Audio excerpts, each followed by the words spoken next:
है, बोल दिया ना।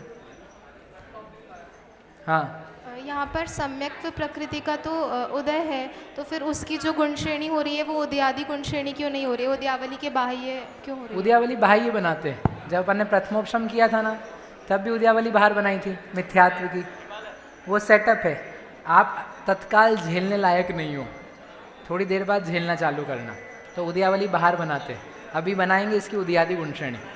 8 साल का हो जाएगा ना जब बच्चा, तब उद्यादि बनाएंगे। भैया एक बार बता दीजिए, उच्छिष्टावली और उदयावली में क्या अंतर है? उच्छिष्टावली और उद्यावली में क्या अंतर है? हाँ। उच्छिष्टावली जो है, जो क्षय होता है ना कर्म का, उस समय उच्छिष्टावली का प्रयोग करते हैं वर्ड का, क्योंकि जो भोगने से शेष रह गया, बाकी सबको तो हमने नष्ट कर दिया या उदय में लाके खिरा दिया, लेकिन जो शेष रह गया कर्म का सत्व, उससे बोलते हैं उच्छिष्टावली, एक आवली प्रमाण। और उद्यावली क्या है? जिसका उदय ला करके भोगा जा रहा है और उस कर्म का सत्व नष्ट नहीं हुआ है, वो तो और लगा हुआ है कर्म का सत्व, उस चीज़ का नाम है उद्यावली। मतलब उच्छिष्टावली में पहले कर्म का क्षय हो गया है, उदयावली के बाहर। उस उच्छिष्टावली प्रमाण जो निषेक है, आवली प्रमाण, हाँ, उसके ऊपर जो सत्व है वो सारा का सारा नष्ट कर दिया, वो सब नष्ट हो गया, उसका मात्र सत्व नहीं बचा। इसमें बचा है उदयावली में। या फिर अंतरायाम बनाया है आपने, तो उसके ऊपर द्वितीय स्थिति में सत्व है, बीच में नहीं है और उसके ऊपर नहीं है, ऐसा होता है, वहाँ उच्छिष्टावली कहलाती। अच्छा, और आपने बताया था कि जो छपड़ा होती है वो चौथे, पाँचवें, छठवें, सातवें गुण स्थान में होती है, दर्शन मोहिनी की। हाँ, दर्शन मोहिनी की। लेकिन अभी आपने कहा था कि जब श्रेणी आरोहण करता है जीव, तो उसमें भी छपड़ा हो जाती है। उसमें चारित्र मोहिनी की छपड़ा होती है, जो नाम कर्म की प्रकृतियाँ 13 उनकी छपड़ा होती है, जिससे अरिहंत बना जाता है। चारित्र मोह वाली छपड़ा के अंतर्गत श्रेणी में दर्शन मोह की छपड़ा नहीं होती है, ये कहा था हमने कि भले यथाख्यात चारित्र हो जाए, फिर भी उस परिणाम से। ओ भैया, भाइयों और बहनों, आवाज़ नहीं, बातें यहाँ मत करो, बातें करनी बाहर। हाँ, मतलब जब उपसम श्रेणी चढ़ेगा तब छपड़ा नहीं होगी दर्शन मोहिनी की। उपशम श्रेणी चढ़ती है तब दर्शन मोहिनी की छपड़ा नहीं होती है, उन परिणामों से नीचे उतर के होगी।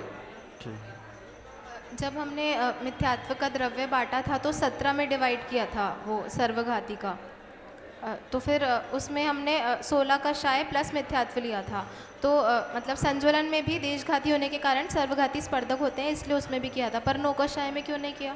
वो दिया नहीं यहाँ पर, वो देना चाहिए आइडियली, लेकिन वहाँ पर शास्त्र में जो कर्म कांड में नियम दिए हैं, तो वहाँ पर बांटा नहीं है, वो किसी अन्य प्रकार से उसमें जाता है, ऐसा प्रतीत होता है, 9 का इसलिए क्षय उसमें नहीं में बांटा है। सर्वघाती स्पर्धक होते हैं। हाँ, होते हैं, चतुर्स्थानी होता है ना उसका अनुभाग, वो वही कर्मकांड में चतुर्स्थानी दिया है, लेकिन वहाँ पर फिर भी द्रव्य बांटा नहीं उन्होंने। सर्वार्थ सिद्धि में एक जगह विशेषार्थ में ऐसा दिया है कि मतलब 9 का क्षय के क्षयोपशमिक भाव इसीलिए नहीं बनते हैं क्योंकि उनमें सर्वघाती स्पर्धक नहीं, क्षयोपशमिक भाव कषाय का बनाया जाता है, लेकिन उसमें सर्वघाती स्पर्धक तो पाए जाते हैं, और उसमें भी द्विस्थानीय अनुभाग पाया जाता है, तो वैसे भी कषाय का नहीं बोलते हैं अपन, चारित्र मोहिनी का क्षयोपशमिक भाव बोलते हैं। अनंतानुबंधी का क्षयोपशमिक नहीं होता है, ना प्रत्याख्यान का होता है, ना संज्वलन का होता है, किसका होता है? चारित्र मोहिनी का। मिथ्यात्व का क्षयोपशमिक भाव नहीं होता है, दर्शन मोहिनी का क्षयोपशमिक भाव होता है। तो जब आप क्षयोपशमिक भाव कराओगे चारित्र मोहिनी का, तो उसमें आप ये जो 9 कषाय हैं उनके सर्वघाती का उदयाभावी क्षय वो सब लगेगा, क्योंकि दोनों को लिया जाता है।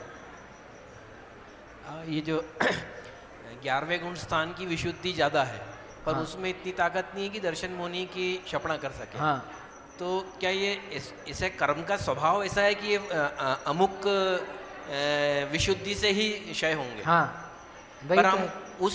उस विशुद्धि को पार करके ही तो आगे आए हैं। नहीं, पार करके नहीं है, वो देखो एक अलग शस्त्र है, शस्त्रों के प्रकार हैं। यद्यपि हमारे पास बहुत प्रकार के शस्त्र हैं, लेकिन जिस शस्त्र से जो काम होना वही होगा।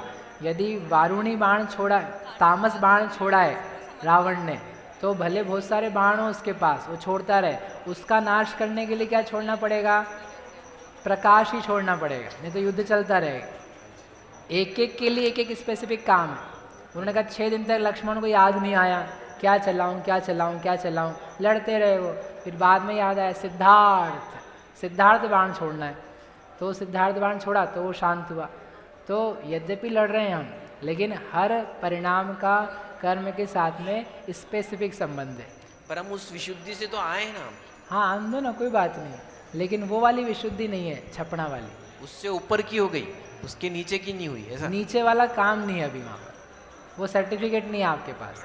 भाई हमने तीसरी चौथी नहीं पढ़ी तो नहीं पढ़ी, तो हमने पांचवी पढ़ ली, लेकिन तीसरी चौथी संबंधी जो बात है अभी नहीं पाई जा रही, सर्टिफिकेट नहीं है उसका हमारे पास। भैया वो आपने बोला था ना निगोदिया एकेंद्रिय में स्थिति कांडक घात होता है। हाँ, तो उनका तो मन ही नहीं होता, उनकी विशुद्धि कैसे बढ़ती है? मन से नहीं होता है, अपने आप प्रकृति में ऐसे होता है।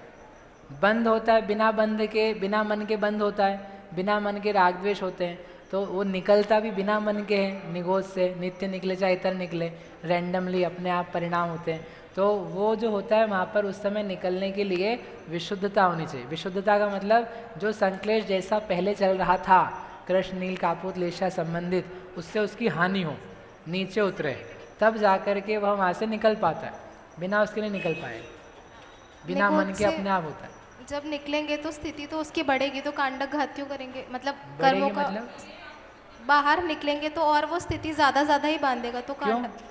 एक केंद्री से एक केंद्री में जाए, पृथ्वी का एक में जाए तो नहीं बांधेगा, और कम में बांध लेगा।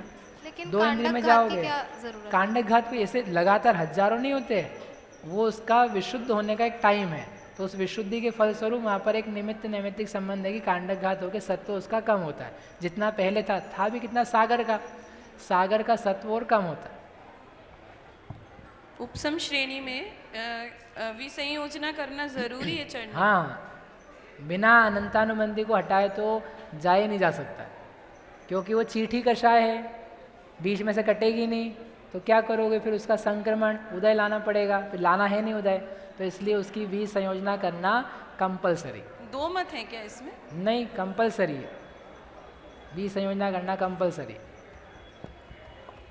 भैया ये करण की विशुद्धि और संयम की विशुद्धि में थोड़ा सा संक्रमण की नहीं संयम हाँ, छठे सातवें गुणस्थान की जो विशुद्धि है, और विसंयोजना की भले ही चौथे गुणस्थान की विशुद्धि है, थोड़ा सा डिफरेंस बताओ ना, उसमें हम कैसे लेंगे दोनों की विशुद्धि वहाँ में संयम अंतर? तीन कषाय के अभाव रूप वीतरागी परिणाम है, यहाँ पर तीन कषाय के उदय के साथ में कोई निर्मलता का परिणाम है। हाँ, वो एक कोई निर्मलता मतलब हम कौन से गुणों की निर्मलता लेंगे?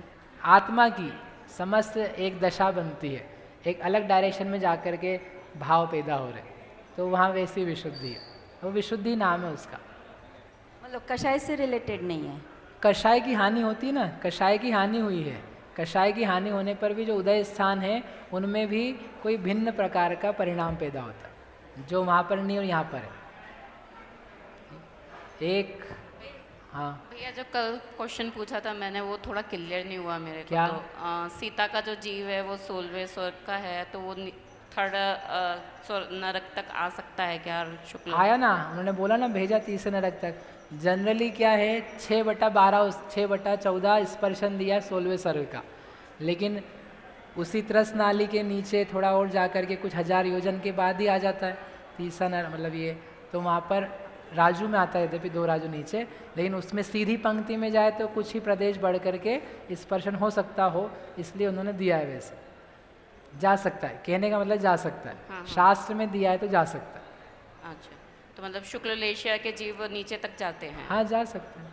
हमने कहा ना 12वें स्वर्ग का जीव है, वहाँ भी शुक्ल लेशा होती है। हाँ। वहाँ तो दिया ही ना 8/14 हाँ।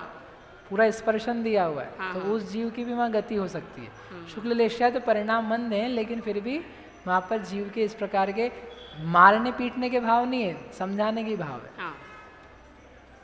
महावीर भगवान की जय।